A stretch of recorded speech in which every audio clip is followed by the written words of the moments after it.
Valeriu Steriu joins me now, and you are a Member of Parliament in Romania. You're here at the forum today to talk about the Common Agricultural Policy and whether the CAP is fit for the next generation renewal, and what the CAP means for the future. What role does it play from your perspective, Valeriu?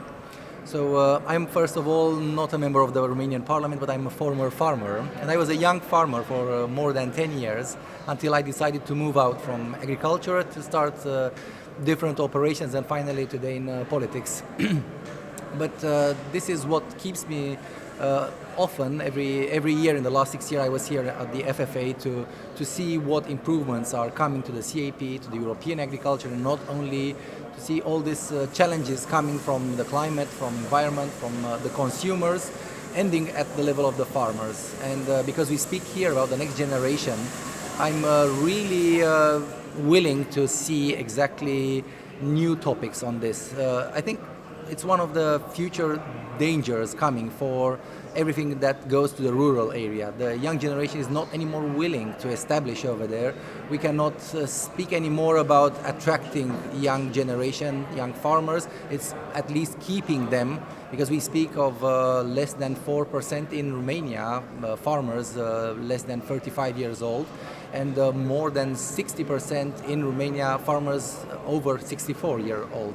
So it's a challenge, and we need to find out everything, not only the money. I think it's easy just to say take the money and put it on the table and bring the young farmers. No, they want more. They want education, solid education for their children. This is the reason why I moved from my farm, because my two young children needed better school. It's health. They need to have on the spot, or at least 20-30 kilometers, some medical support. I was amazed to find out in Holland a farmer saying that it's easier for him to call the veterinarian, which is in 5 to 10 minutes, before the ambulance, which sometimes takes 1 hour. It's infrastructure that brings young farmers, and today when we speak about infrastructure, it's more than just road and water, and we speak about internet infrastructure, about digitalization at the level of the farm. So it's a complex and a very solid problem at this moment.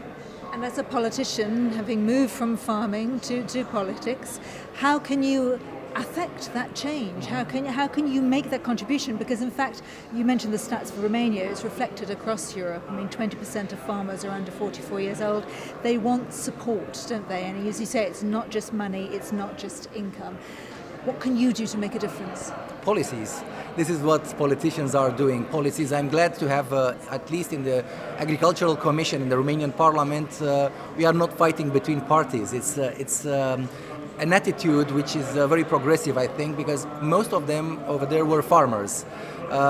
We have farmers at the level of the ministry, at the level of the team supporting the minister. When you have farmers doing their own policies, they can really improve the things. For us, it was definitely a gap coming outside EU, joining EU 10 years ago, trying to catch up with all the other countries at the moment when Europe is facing a crisis of keeping the number of countries together, keeping the same budget or trying to increase it. But in the end, I think for my children, for my nephews, to go back and to continue the farm that we started. It's a family farm. My parents were keeping as much as they could after I retired in politics.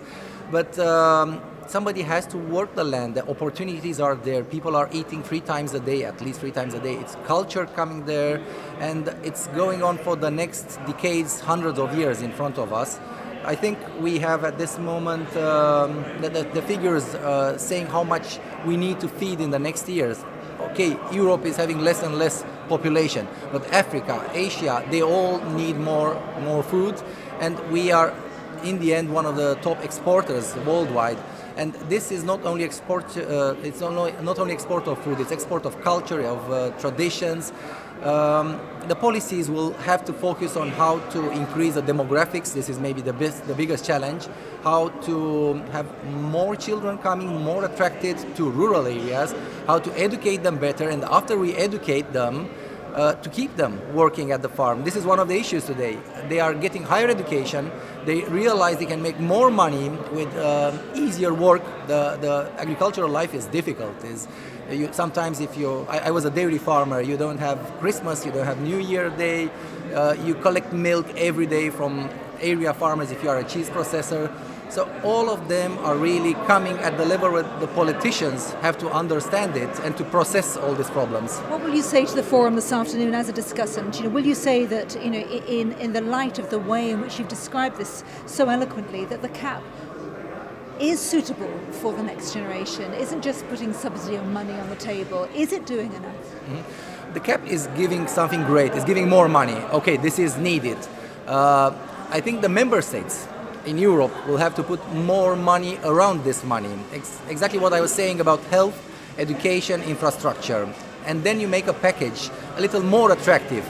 But together with this, education from the primary base, I remember farmers coming with their toys for their children, to grow them as tractor drivers and to put the spirit inside the children. Even with that spirit they leave later on. But I think agriculture can be really made more attractive, putting all the new technology.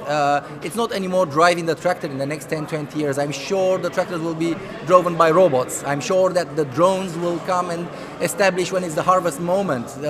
We still have the big problems, of course, with climate, but the technology can even face situations. We are fighting very well in Romania against the ice coming from the sky, and the technologies will improve definitely if we keep an eye on the whole environment problem. And finally, very briefly, for your next generation, they may well go and have higher education. They may learn about business. They may learn about computers, AI, software. Do you want them then to come and bring it back to the family farm? I hope so. I hope so, because a farm cannot be run from the city. With all the technology, you need to be there on the spot, and you need, especially if we speak about animals, you need to see when an animal has a disease. The eye of the farmer is the most important part in a farm. The new generation will have to be encouraged to go into this direction. We are responsible for that as politicians, we are responsible as parents. Otherwise, we will all move in the big cities, we will enjoy the good life of the big cities, but in the end, the food will not come from the sky. We will have to see what are the solutions to have the correct food, keeping the respect for the nature, and providing a good life, good income for the farmers. Enjoy your time at the forum and on stage this afternoon. Many thanks for talking to us today. Thank you very much.